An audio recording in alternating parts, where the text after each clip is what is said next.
Ang sarap sa pakiramdam bilang isang magulang ang makitang unti-unting lumalaki sa piling mo ang mga anak mo. Kahit papaano ay magagabayan mo sila ng tama at mapapalaki mo ng maayos.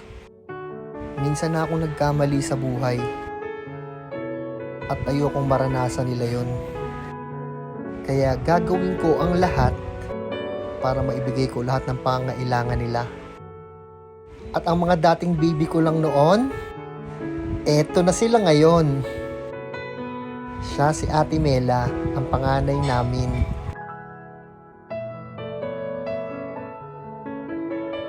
Nasinundan naman ni Ate Yana, ang pangalawa naming anak. At syempre hindi magpapahuli yung sobrang talino kong anak, ang pangatlo naming anak, si Ate Sandra. At siya naman ang bunso namin, si Yesha. Nagpapasalamat talaga ako sa itaas kasi hindi niya kami pinapabayaan. Kahit papaano ay nabibili ko lahat ng gusto nila. Napapakain ko ang gusto nilang kainin.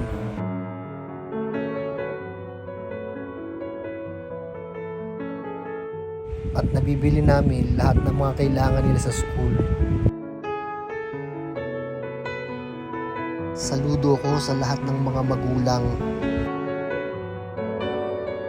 na handang gawin lahat ng sakripisyo para sa mga anak nila. Iba-iba tayo ng diskarte sa buhay. Minsan ay iwanan namin sila sa bahay, pero para naman sa kanila yon dahil ito ang trabaho namin. Kaya sa mga mapanghusga dyan, na sinasabing puro inom daw ang inuuna namin dahil nakikita niyang may post kami sa social media na ganito, diyan ka nagkakamali dahil para sa kanila rin itong ginagawa namin. Sana'y maging inspirasyon itong video na ito sa mga magulang na patuloy na lumalaban para sa kanilang pamilya. Salute! Ang sarap sa pakiramdam bilang isang magulang ang makitang unti-unting lumalaki sa piling mo ang mga anak mo. Kahit papaano ay magagabayan mo sila ng tama